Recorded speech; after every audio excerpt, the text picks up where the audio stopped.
नमस्कार दोस्तों, स्वागत है आपका हिंद क्लासेस में। आज मैं JAC board class 12th history chapter 2 राजा, किसान और नगर के मोस्ट इम्पोर्टेंट क्वेश्चन आंसर लेकर आए हैं।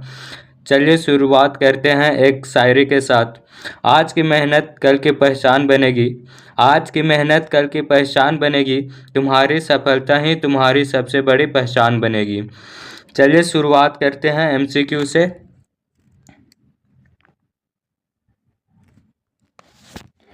महाजनपदों की कुल संख्या कितनी थी? महाजनपदों की कुल संख्या कितनी थी? पहला ऑप्शन 12, दूसरा ऑप्शन 16, तीसरा ऑप्शन 18, चौथा ऑप्शन 20। इसका आंसर हो जाएगा 16 महाजनपद थे। नेक्स्ट क्वेश्चन, मगध की पहली राजधानी कौन सी थी? मगध की पहली राजधानी कौन सी थी? पहला पाटलिपुत्र, दूसरा राजगृह, तीसरा वैशाली, चौथा तक्षशिला। इसका आंसर हो जाएगा राजगृह। नेक्स्ट क्वेश्चन, मौर्य साम्राज्य का संस्थापक कौन था? मौर्य साम्राज्य का संस्थापक कौन था? इसका आंसर हो जाएगा चंद्रगुप्त मौर्य। नेक्स्ट क्वेश्चन, कौटिल्य का दूसरा नाम क्या था? कौटिल्य का दूसरा नाम क्या था?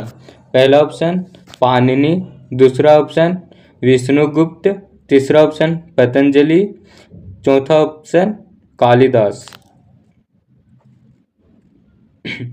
इसका आंसर हो जाएगा विष्णुगुप्त। नेक्स्ट क्वेश्चन, अर्थशास्त्र का रचयिता कौन है? अर्थशास्त्र का रचयिता कौन है? पहला ऑप्शन कालिदास, दूसरा ऑप्शन कौटिल्य, तीसरा ऑप्शन बाणभट्ट, चौथा ऑप्शन अश्वघोष। इसका आंसर हो जाएगा कौटिल्य। नेक्स्ट क्वेश्चन, अशोक किस वंश का शासक था? अशोक किस वंश का शासक था? पहला ऑप्शन गुप्त, दूसरा ऑप्शन मौर्य, तीसरा ऑप्शन नंद, चौथा ऑप्शन कुषाण। इसका आंसर हो जाएगा मौर्य वंश का। नेक्स्ट क्वेश्चन, अशोक के अभिलेख किस लिपि में अधिकतर लिखे हैं?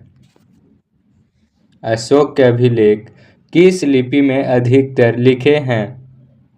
पहला देवनागरी, दूसरा ब्राह्मी, तीसरा तमिल, चौथा फारसी।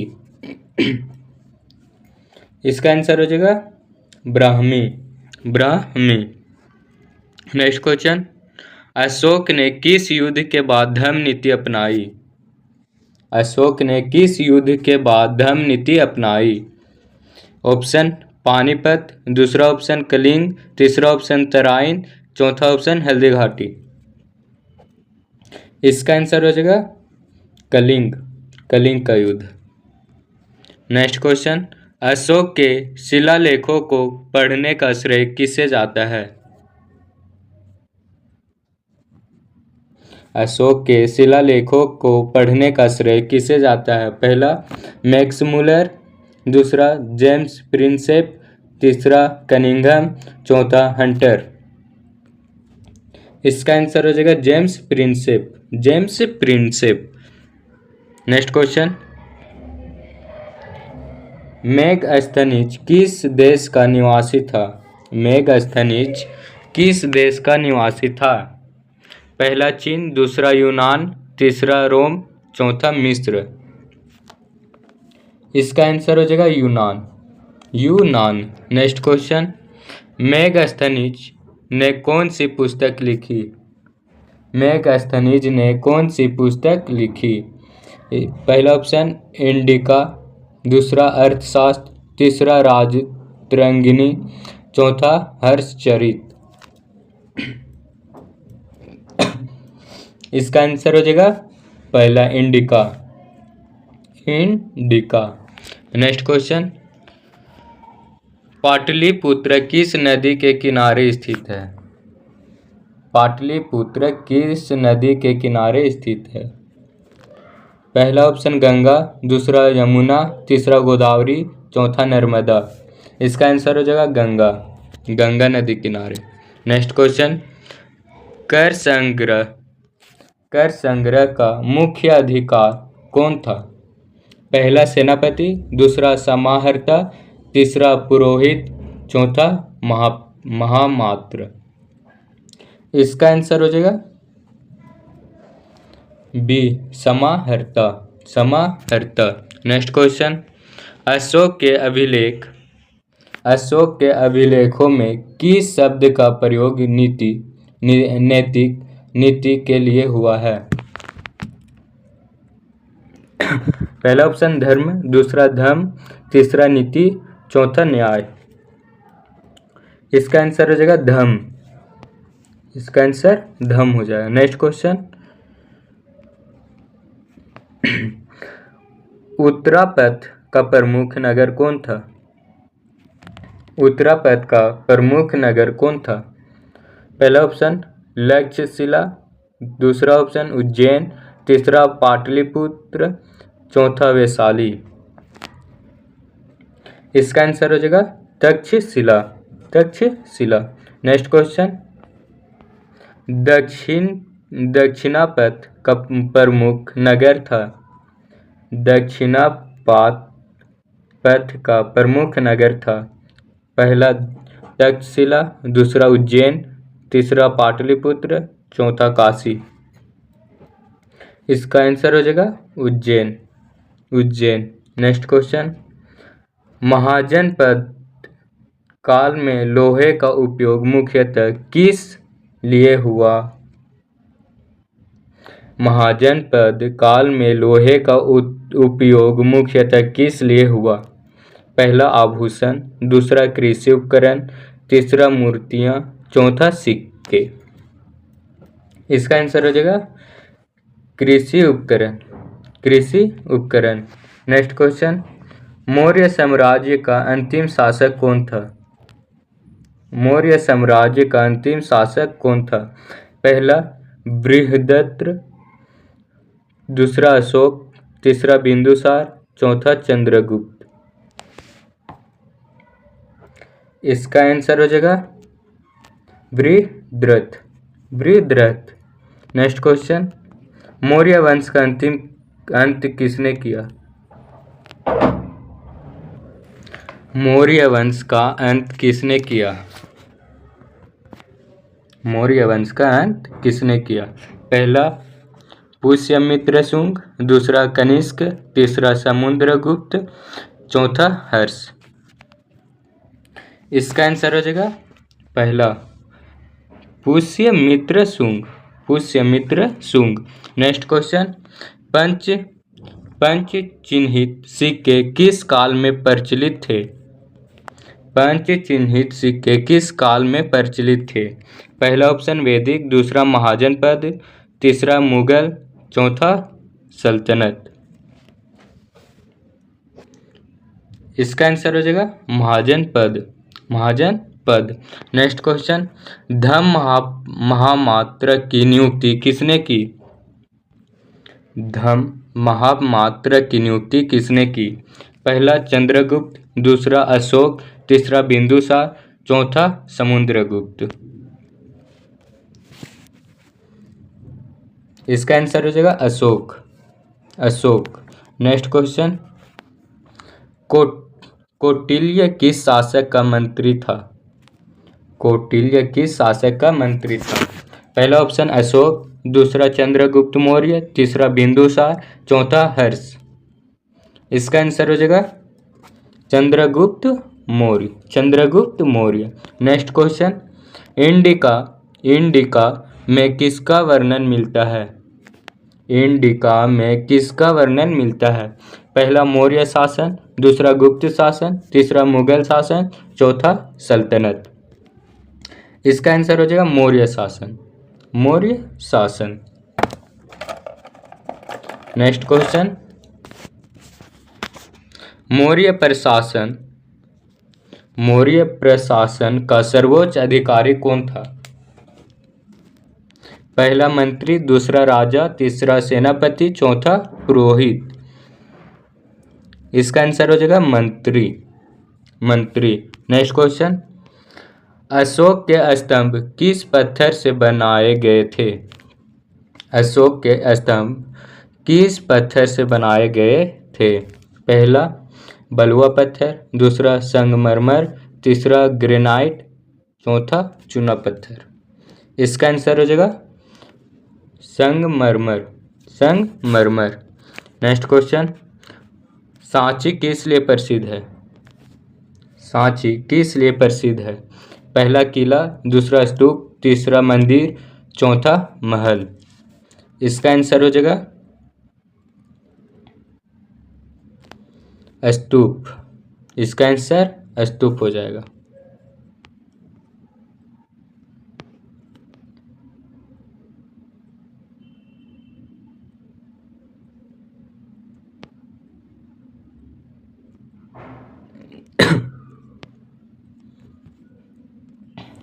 नेक्स्ट क्वेश्चन, अशोक का सिंह स्तंभ कहाँ स्थित है? अशोक का सिंह स्तंभ कहाँ स्थित है? पहला सारनाथ, दूसरा पटना, तीसरा दिल्ली, चौथा आगरा। इसका आंसर हो जाएगा सारनाथ। सारनाथ। नेक्स्ट क्वेश्चन, भारत का राष्ट्रीय प्रतीक किससे लिए गए है? भारत का राष्ट्रीय प्रतीक किससे लिया गया है? पहला सांची स्तूप, दूसरा सारनाथ सिंह स्तंभ, तीसरा इंडिया गेट, चौथा कुतुब मीनार।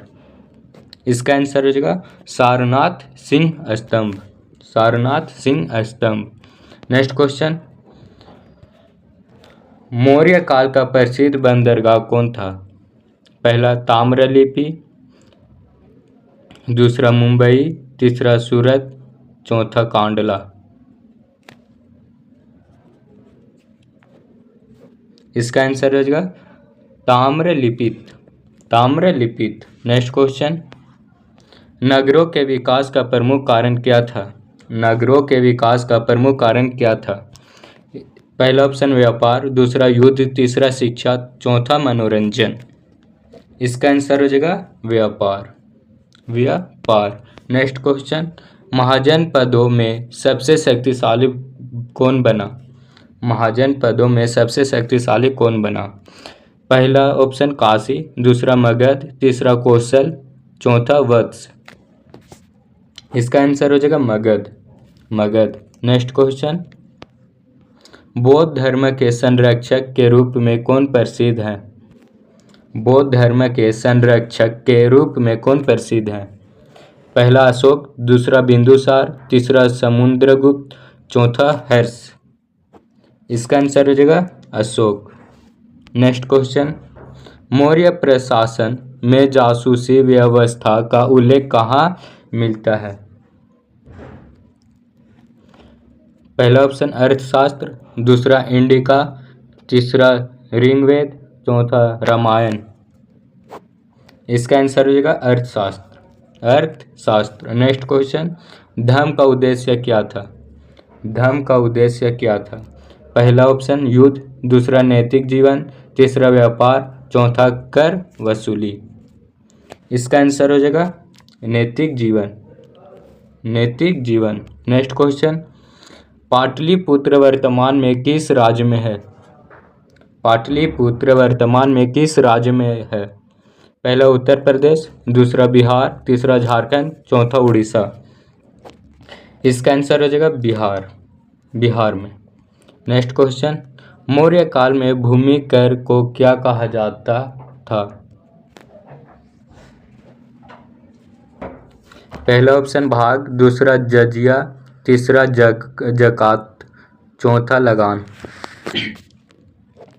इसका आंसर भाग हो जाएगा।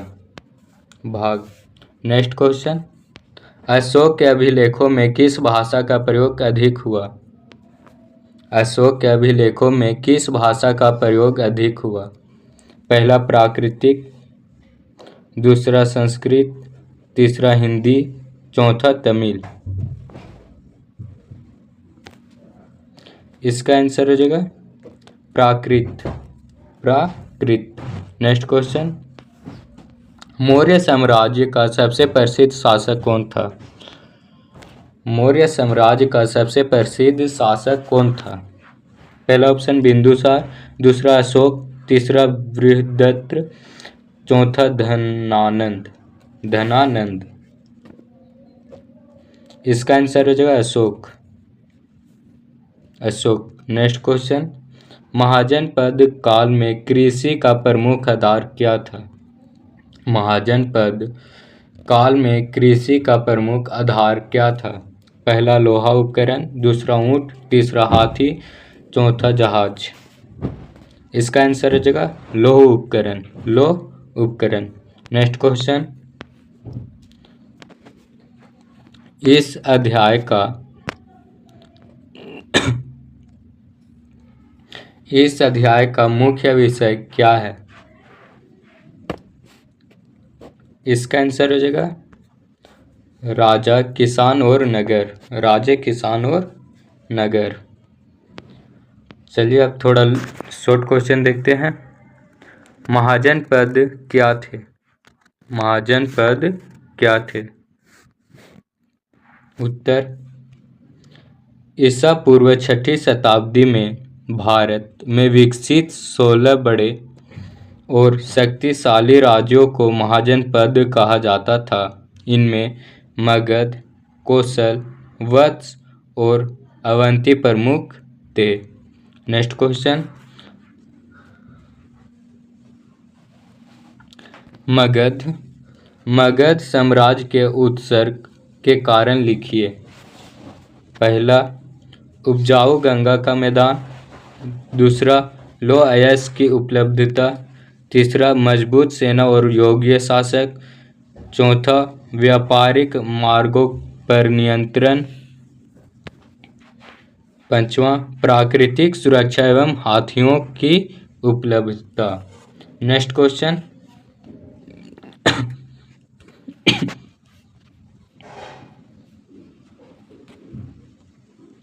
कौटिल्य के अर्थशास्त्र का महत्व बताइए। उत्तर, अर्थशास्त्र मौर्य काल का महत्वपूर्ण ग्रंथ है। इसमें शासन, प्रशासन, कर व्यवस्था, न्याय, सेना, अर्थव्यवस्था और विदेश नीति का विस्तृत वर्णन मिलता है। इससे मौर्य प्रशासन की जानकारी प्राप्त होता है। नेक्स्ट क्वेश्चन, अशोक की धर्म नीति क्या थी? अशोक की धर्म नीति क्या थी? उत्तर, अशोक की धर्म नीति का उद्देश्य नैतिक जीवन, अहिंसा, सभी धर्मों का सम्मान, दया, सत्य, सहिष्णुता तथा प्रजा के कल्याण को बढ़ावा देना था।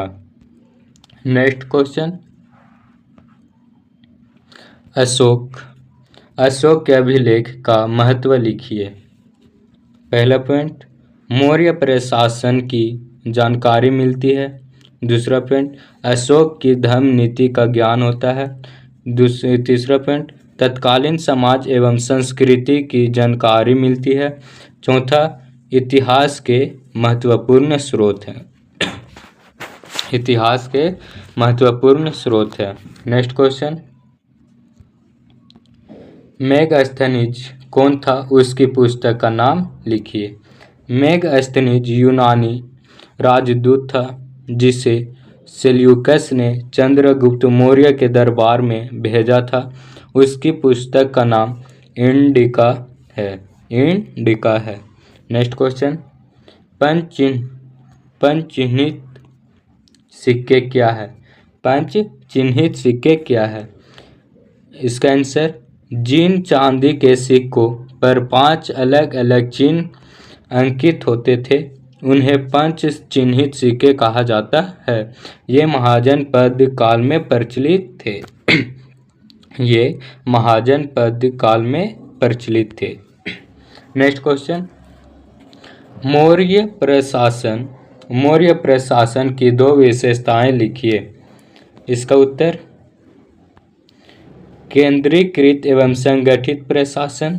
दूसरा पॉइंट कर वसूली तथा गुप्तचर व्यवस्था का विकास। गुप्तचर व्यवस्था का विकास। नेक्स्ट क्वेश्चन, पाटलिपुत्र के महत्व का वर्णन कीजिए। पाटलिपुत्र का महत्व का वर्णन कीजिए।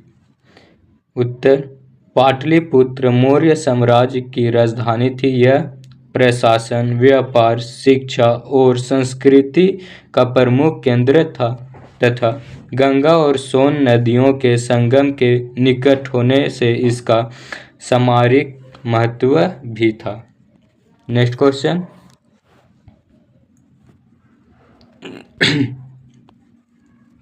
महाजनपद काल में नगरों के विकास के कारण बताइए। पहला, कृषि उत्पादन में वृद्धि। दूसरा, व्यापार और वाणिज्य का विकास। तीसरा, लौह उपकरणों का उपयोग। चौथा, पंच चिन्हित सिक्कों का प्रचलन। छठा, राजधानियों एवं व्यापारिक मार्गों का विकास। नेक्स्ट क्वेश्चन, लॉन्ग क्वेश्चन देखते हैं अब।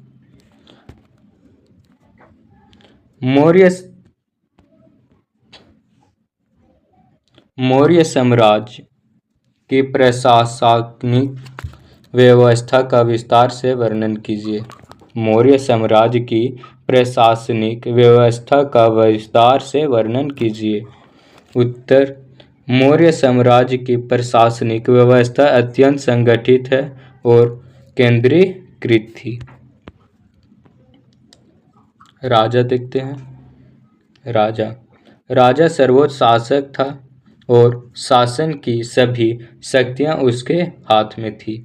दूसरा, मंत्री परिषद। राजा की सहायता के लिए मंत्री परिषद एवं विभिन्न अधिकारी नियुक्ति थे।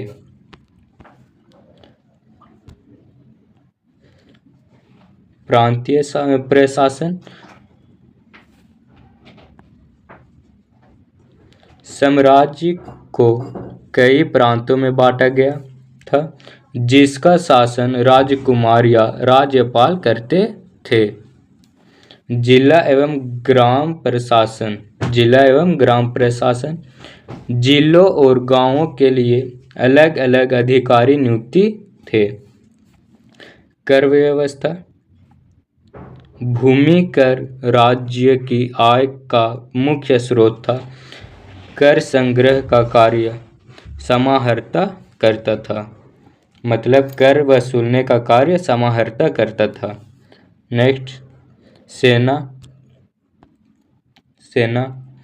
मौर्य सेना विशाल एवं संगठित थी जिसमें पैदल सेना, घुड़सवार, हाथी और रथ शामिल थे।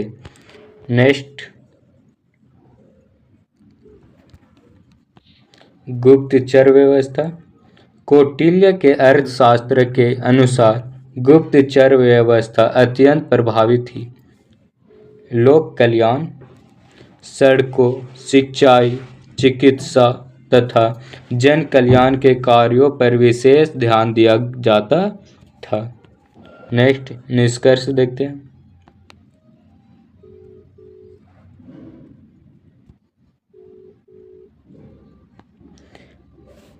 मौर्य प्रशासन अपनी कुशलता, केंद्रीकरण और सुव्यवस्थित व्यवस्था के कारण प्राचीन भारत की सबसे सफल प्रशासनिक व्यवस्थाओं में से एक था।